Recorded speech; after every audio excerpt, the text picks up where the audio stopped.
Assalamualaikum warahmatullahi wabarakatuh dan selamat sejahtera kepada semua pelajar. Baiklah, kita akan menyambung pembelajaran kita untuk subjek sejarah tingkatan 4. Kita masih lagi dalam bab 3 dan pada kali ini cikgu akan menerangkan tentang subtopik 3.3 iaitu tentang Perang Dunia Kedua. Jadi, apakah standard pembelajaran yang perlu dicapai oleh pelajar dalam subtopik ini? Iaitu pelajar boleh menghuraikan perkembangan Perang Dunia Kedua. Jadi mari kita mulakan Perang Dunia Kedua iaitu selama yang berlangsung daripada 1939 hingga 1945. Berlaku di dua medan pertempuran iaitu di Eropah dan satu lagi ialah di Asia Pasifik. Okey. Baik. Peperangan di Eropah tertumpu di negara Eropah dan di utara Afrika. Okey, ini yang berlaku di Eropah. Manakala peperangan di Asia Pasifik pula tertumpu di tanah besar Asia dan kepulauan Asia Tenggara. Okey, peperangan melibatkan dua pakatan. Okey. Apakah dua pakatan itu? Iaitu kuasa paksi dan kuasa bersekutu. Jadi kita ketahui sebelum ini dalam Perang Dunia Pertama ada dua pakatan iaitu Pakatan Kuasa Tengah dan juga Pakatan Bertiga. Jadi sekarang ni dalam Perang Dunia Kedua ada dua pakatan lagi iaitu kuasa kuasa paksi dan kuasa bersekutu. Baik, mari kita lihat faktor tercetusnya Perang Dunia Kedua di Eropah. Perang Dunia Kedua tercetus akibat kemunculan ideologi baharu, ketidakpuashatian terhadap Perjanjian Versailles, iaitu perjanjian dalam menamatkan Perang Dunia Pertama, dan juga yang ketiga kegagalan Liga Bangsa-Bangsa. Jadi ini dia tiga faktor yang digariskan dalam mengenal pasti tentang bagaimana tercetusnya Perang Dunia Kedua yang bermula di Eropah. Okey. Baik, mari kita mulakan dengan faktor yang pertama iaitu kemunculan ideologi baharu. Bagi mengatasi masalah yang wujud akibat kemelesetan ekonomi, jadi penduduk di Itali dan Jerman telah mengadakan gerakan politik radikal. Okey. Jadi apa tujuan gerakan ini? Kita lihat bagaimana gerakan ini dipimpin oleh pemimpin nasionalis yang berfahaman melampau. Okey, ini kita perlu tahu. Bagaimana gerakan ini telah dipimpin oleh pemimpin nasionalis berfahaman melampau. Jadi apakah itu? Iaitu yang dikenal sebagai fasisme di Itali dan satu lagi iaitu Nazisme, ini di Jerman. Okey, di Jerman. Baik, mari kita lihat satu persatu. Kita mulakan dengan gerakan fasisme. Fasisme di Itali. Baik, apakah itu gerakan fasisme di Itali? Dia merupakan satu gerakan di bawah pimpinan Benito Mussolini. Ini nama pemimpin dia. Okey, Benito Mussolini, dan parti fasis berjaya menguasai kerajaan Itali pada tahun 1922. Okey. Fasisme memberikan keutamaan kepada kepentingan negara. Okey, ini keutamaan dia. Melebihi kepentingan individu.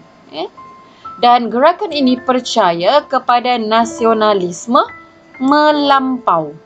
Okey, melampau. Apa itu nasionalisme melampau? Termasuklah berperang. Mereka sanggup berperang bagi meningkatkan imej negara. Jadi itu yang dikatakan melampau. Iaitu mereka sanggup berperang. Okey. Bagi memulihkan semula imejnya, maka Itali meluaskan tanah jajahan. Ini antara tindakan dia. Tanah jajahan dengan menguasai Habsyah atau dikenali sebagai Ethiopia dan juga Albania. Jadi telah menjajah dua negara iaitu Habsyah dan juga Albania.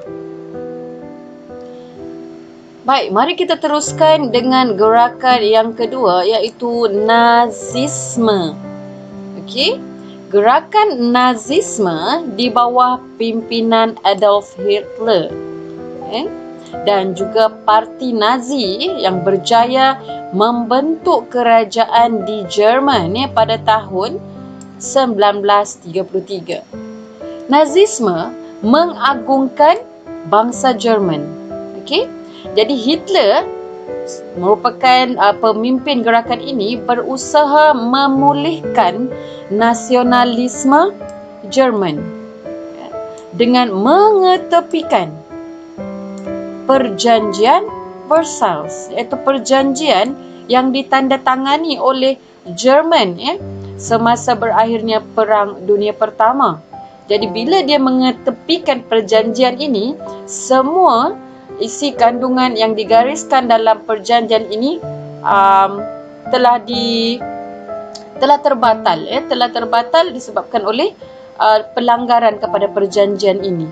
Hitler telah membina angkatan tentera semula walaupun dalam perjanjian itu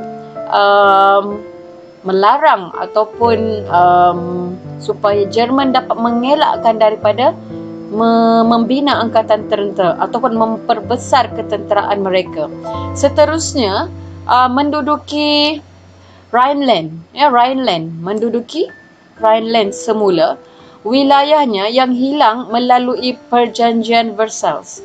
Jadi kita lihat bagaimana semasa perjanjian Versailles itu selain daripada melarang Jerman untuk memperbesar angkatan tentera, Jerman juga perlu menyerahkan beberapa wilayah taklukan ataupun jajahannya kepada kuasa, kepada Pakatan Bertiga.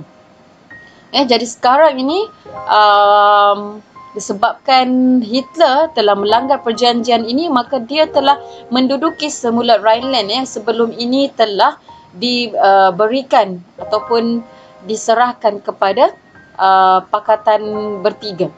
Jadi ini serba sedikit apa yang kita boleh lihat dalam gerakan fasisme di Itali dan juga Nazisme di Jerman. Okey? Baik. Kita pergi kepada faktor yang kedua, bagaimana boleh tercetusnya Perang Dunia Kedua di Eropah. Okey, mari kita lihat. Ketidakpuashatian terhadap perjanjian Versailles. Okey? Jadi kita tahu perjanjian Versailles ini ditandatangani oleh Jerman. Jadi Jerman sebagai negara yang kalah dalam Perang Dunia Pertama menganggap perjanjian Versailles ini tidak adil dan menjejaskan kedaulatan negaranya. Selain kehilangan tanah jajahan, pampasan perang yang tinggi dan perlu dibayar oleh Jerman telah menyebabkan Jerman mengalami kemelesetan ekonomi dan juga inflasi yang teruk. Ini kesan daripada perjanjian Versailles ini terhadap negara Jerman. Seterusnya, Itali sebagai negara yang menyertai Pakatan Bertiga. Ada satu isu lagi dalam perjanjian Versailles selain daripada Jerman yang tidak puas hati disebabkan kehilangan wilayahnya dan juga terpaksa membayar pampasan, ada isu untuk negara Itali. Atas ni ialah Jerman yang bawah ni ialah negara Itali. Apa yang Itali tak puas hati sebab Itali ni adalah salah satu daripada negara yang menyertai Pakatan Bertiga. Jadi dalam Perang Dunia Pertama, Itali tidak puas hati terhadap perjanjian Versailles ini kerana tidak ini punca dia, tidak diberikan tanah jajahan baharu seperti mana yang diperolehi oleh Perancis dan juga Poland. Jadi di sini Itali nampak seolah-olah perjanjian ini berat sebelah. Sebab Itali juga terlibat dengan Pakatan Bertiga, tetapi dia tidak diberikan tanah jajahan baharu, seperti yang diperolehi oleh Perancis dan juga Poland. Jadi terdapat dua negara yang tidak puas hati dengan perjanjian Versailles itu tadi. Kita teruskan kepada faktor yang ketiga, iaitu kegagalan Liga Bangsa-Bangsa. Jadi kita tahu Liga Bangsa-Bangsa ini telah ditubuhkan selepas tamatnya Perang Dunia Pertama, bagi menjaga keamanan. Jadi sekarang ini kita lihat bagaimana berlakunya kegagalan Liga Bangsa-Bangsa. Okey, baik, kita mulakan dengan pengenalan bahawa Liga Bangsa-Bangsa sebenarnya ditubuhkan berperanan untuk memastikan keamanan dunia dan juga mewujudkan kerjasama antarabangsa. Namun begitu, kegagalan Liga Bangsa-Bangsa dalam usaha menguatkuasakan, kita highlightkan kegagalan, gagal dalam usaha menguatkuasakan perjanjian perlucutan senjata dan menangani krisis pencerobohan yang berlaku selepas Perang Dunia Pertama telah menyebabkan dunia terdedah kepada konflik berterusan dan mengakibatkan meletusnya Perang Dunia Kedua. Ini dia kegagalan peranan Liga Bangsa-Bangsa tadi. Jadi ini juga menjadi faktor yang digariskan sebagai menyebabkan Perang Dunia Kedua meletus. Baik, kita lihat di sini apakah cabaran Liga Bangsa-Bangsa selepas Perang Dunia Pertama sehingga mengalami kegagalan. Baik, kita lihat yang pertama. Antara cabarannya ialah berlakunya krisis Manchuria, iaitu bermula pada 1931 hingga 1933, di mana Jepun telah menaklukki Manchuria, iaitu wilayah di bawah penguasaan China. Ini yang pertama. Yang kedua, perjanjian pelucutan senjata 1932 hingga 1934, di mana Jerman keluar daripada Liga Bangsa-Bangsa dan memperbesar angkatan tenteranya secara terbuka. Padahal dalam perjanjian Versailles sebelum itu, Jerman telah dilarang untuk memperbesar angkatan tentera. Namun Jerman keluar daripada Liga Bangsa-Bangsa dan seterusnya memperbesar angkatan tentera secara terbuka. Dan seterusnya yang ketiga, terdapat krisis Habsyah 1935 hingga 1936, di mana Itali telah menyerang Habsyah di Afrika. Jadi ketiga cabaran besar ini telah menyebabkan kegagalan peranan Liga Bangsa-Bangsa untuk menjaga keamanan, seterusnya mewujudkan kerjasama antarabangsa. Jadi kita lihat di sini bagaimana ada ilustrasi. Boleh perhatikan ilustrasi ini. Ini ialah menggambarkan kegagalan Liga Bangsa-Bangsa melaksanakan perjanjian pelucutan senjata 1934. Baik, tadi kita lihat bagaimana Perang Dunia Kedua ini sebenarnya melibatkan dua kuasa besar tadi, iaitu terdapatnya dua pakatan. Yang pertama ialah Pakatan Kuasa Paksi, yang terdiri daripada tiga negara, iaitu Jerman, Itali dan juga Jepun. Jadi kita tahu dalam Perang Dunia Pertama, Jerman dan Itali ni dalam dua kuasa pakatan yang berbeza, iaitu Jerman dalam pakatan kuasa tengah, manakala Itali dalam pakatan bertiga.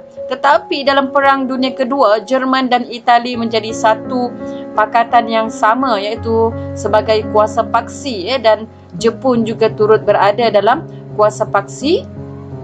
Manakala satu lagi pakatan iaitu kuasa bersekutu, di mana terdiri daripada 4 negara besar, iaitu Britain, Amerika Syarikat, Perancis dan juga Rusia. Jadi inilah dia dua pakatan kuasa besar yang terlibat dalam Perang Dunia Kedua. Baik, kita teruskan kepada kronologi ataupun peristiwa Perang Dunia Kedua di Eropah. Okey, dia ada dua tempat dia melibatkan dua tempat. Jadi sekarang ni kita mulakan dengan di Eropah terlebih dahulu. Perang Dunia Kedua di Eropah meletus apabila Jerman menyerang Poland pada bulan September 1939. Ini bermulanya. Peristiwa tersebut telah menyebabkan Britain dan juga Perancis mengisytiharkan perang terhadap Jerman. Okey? Baik. Seterusnya kita lihat bagaimana dalam Perang Dunia Kedua ini berlaku penaklukan Jerman terhadap Eropah Barat. Okey. Selepas peperangan diisytiharkan tadi, Jerman telah memulakan serangan Blitzkrieg. Blitzkrieg. Okey, bagi menakluki negara di Eropah Barat. Jerman berjaya menawan Poland, Denmark, Norway, Belanda, Belgium, Luxembourg dan Perancis. Okey, jadi ini dia negara-negara di Eropah Barat yang telah berjaya ditawan oleh Jerman. Dan Jerman telah menguasai hampir keseluruhan negara di Eropah Barat menjelang pertengahan tahun 1941. Okey. Sekarang kita lihat bagaimana peristiwa pengeboman Britain. Baik, Jerman melancarkan serangan udara dan laut terhadap Britain pada bulan September 1940 dan sehingga Jun 1941. Jerman menyerang dan memusnahkan pelabuhan, kawasan perindustrian dan juga pertahanan udara Britain. Okey, ini tindakan yang dibuat oleh Jerman dan serangan ini telah menjejaskan ekonomi di Britain. Okey. Ini tentang peristiwa pengeboman Britain oleh Jerman. Peristiwa seterusnya dalam Perang Dunia Kedua di Eropah ini ialah penyertaan Itali dalam perang di Eropah.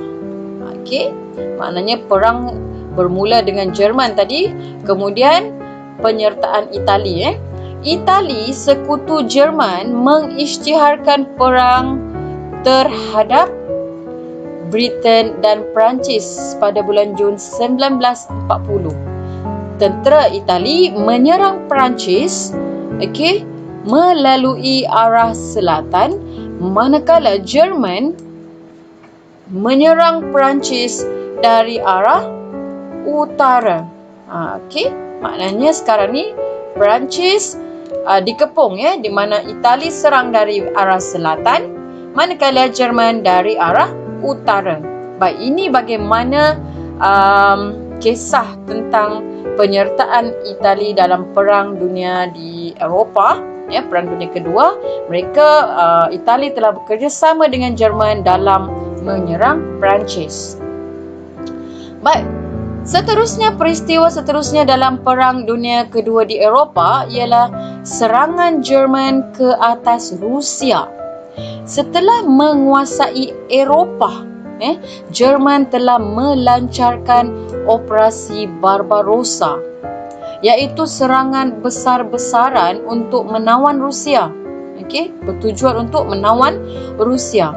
Hitler ingin menguasai Rusia, iaitu empayar terbesar di Eropah, untuk mencapai cita-citanya menguasai seluruh Eropah. Besar cita-cita Hitler. Operasi ini menyasarkan bandar utama Rusia, iaitu Leningrad, Moskow dan juga Stalingrad. Okey. Dan ada info di sebelah kiri ini, muka surat 60 buku teks. Pelajar boleh lihat tentang Operasi Barbarossa. Apakah itu Operasi Barbarossa? Operasi ini ialah Hitler mengarahkan lebih 3 juta tentera menyerang Rusia dengan dibantu oleh 3,350 kereta kebal dan 2,270 kapal terbang. Okey.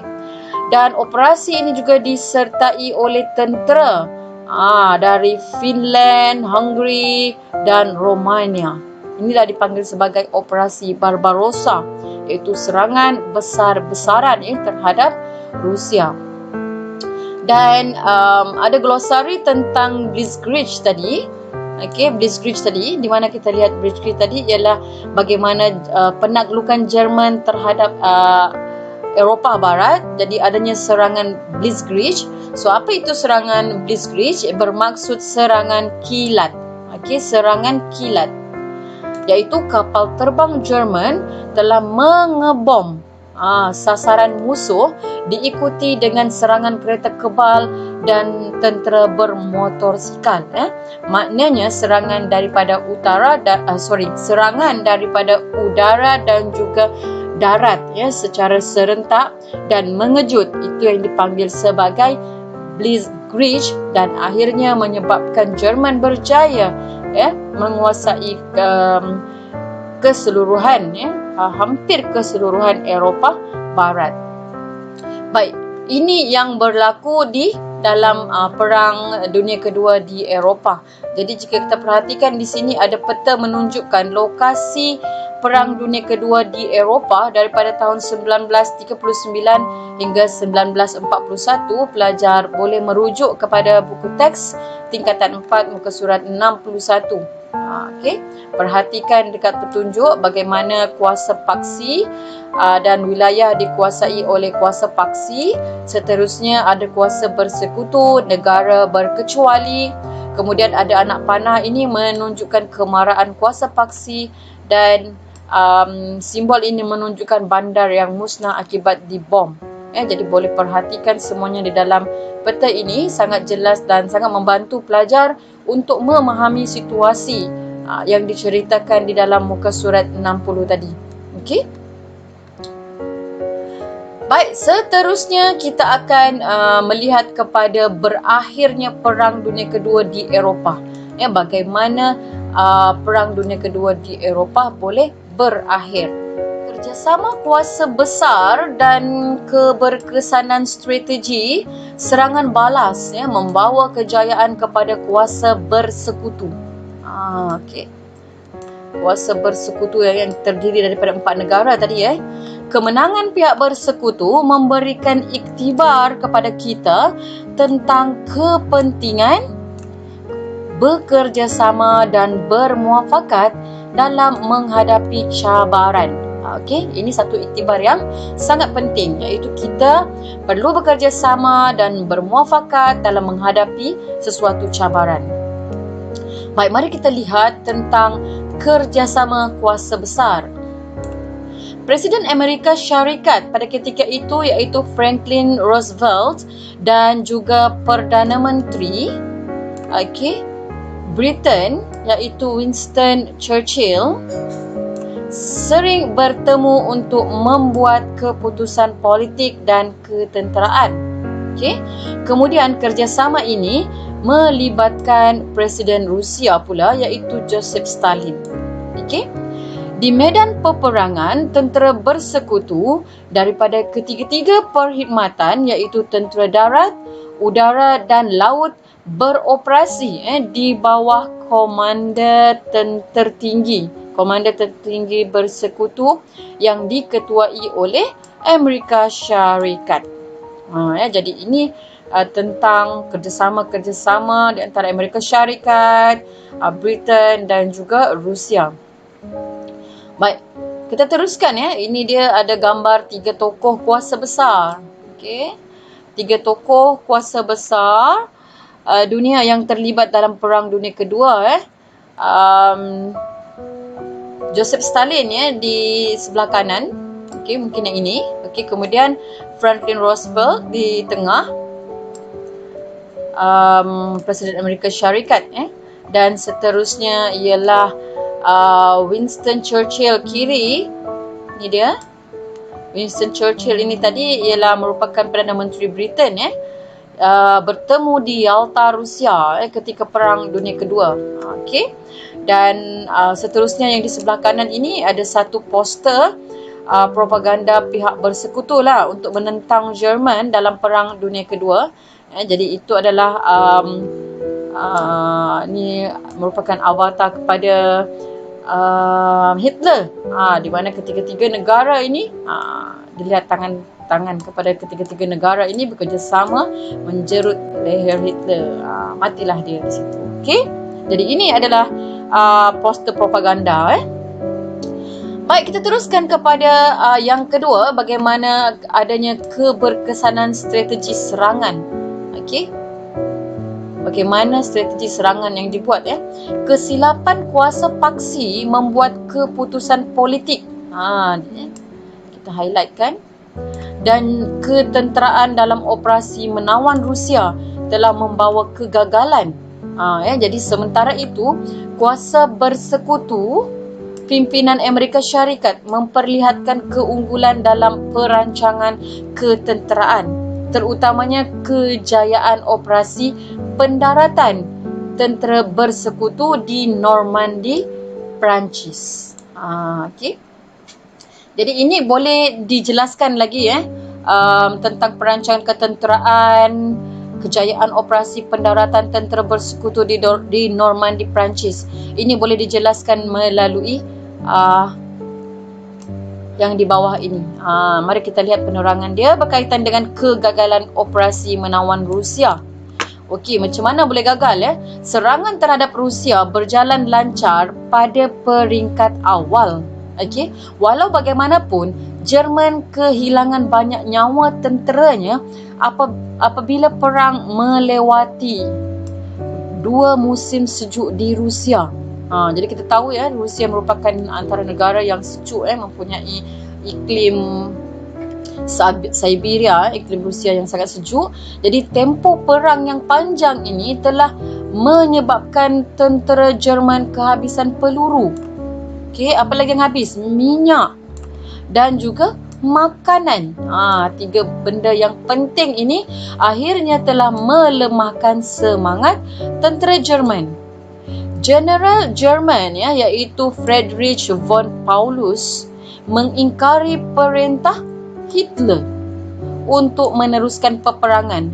Dia dah tidak boleh meneruskan peperangan lagi walaupun perintah Hitler teruskan peperangan, tetapi General Jerman pada ketika itu iaitu Friedrich von Paulus ini telah menyerah kalah. Okey, menyerah kalah kepada tentera Rusia di Stalingrad pada bulan Januari 1943. Okey. Jadi kita boleh lihat pendaratan tentera bersekutu di Normandy. Boleh lihat dalam peta pendaratan tentera bersekutu di Normandy, Perancis. Pelajar boleh lihat tentang kemarahan tentera bersekutu dan juga pendaratan tentera udara. Okey. Baik. Ini akan dijelaskan dalam kejayaan operasi pendaratan tentera bersekutu. Berkaitan dengan pendaratan di Normandy tadi. Mungkin pelajar masih kurang jelas. Jadi akan diterangkan dalam kejayaan operasi pendaratan tentera bersekutu. Melalui operasi yang diberikan nama iaitu Operasi Code D-Day. Okey. Tentera bersekutu berjaya mendarat di Normandy, Perancis pada Jun 1944. Okey. Tentera bersekutu berjaya memperdayakan tentera Jerman dengan menyebarkan maklumat yang meyakinkan Jerman bahawa pendaratan tentera bersekutu akan berlaku di Calais bukannya di Normandy. Kejayaan ini meningkatkan semangat tentera bersekutu menjadi titik tolak kepada kejayaan membebaskan Perancis dan negara Eropah Barat daripada penaklukan Jerman. Okey. Kejayaan Operasi D-Day membolehkan tentera bersekutu memasuki Jerman dari arah barat. Okey. Pada masa yang sama, tentera Rusia pula menyerang Jerman dari arah timur. Maksudnya Jerman telah terkepung. Dari arah barat ada tentera bersekutu, manakala dari sebelah timur ada tentera Rusia. Kematian Hitler pada April 1945. Kematian Hitler telah mengubah landscape perang di Eropah. Jerman kemudiannya telah menandatangani perjanjian menyerah kalah, sekaligus menamatkan perang yang berlangsung selama 6 tahun di Eropah.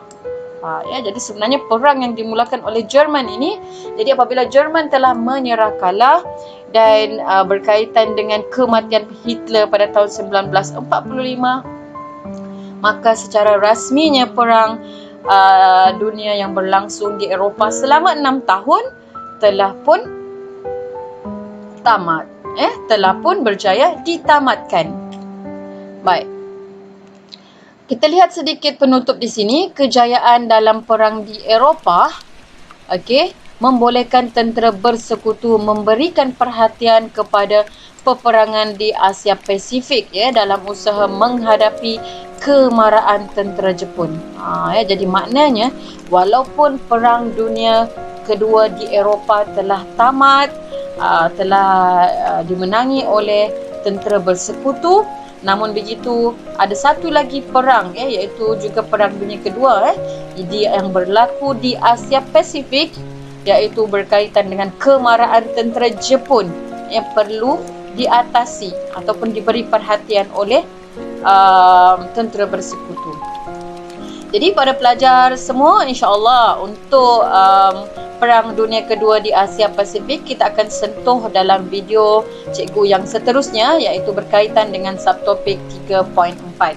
Jadi itu sahaja untuk subtopik 3.3. Kita jumpa lagi pada masa akan datang. Sekian, terima kasih.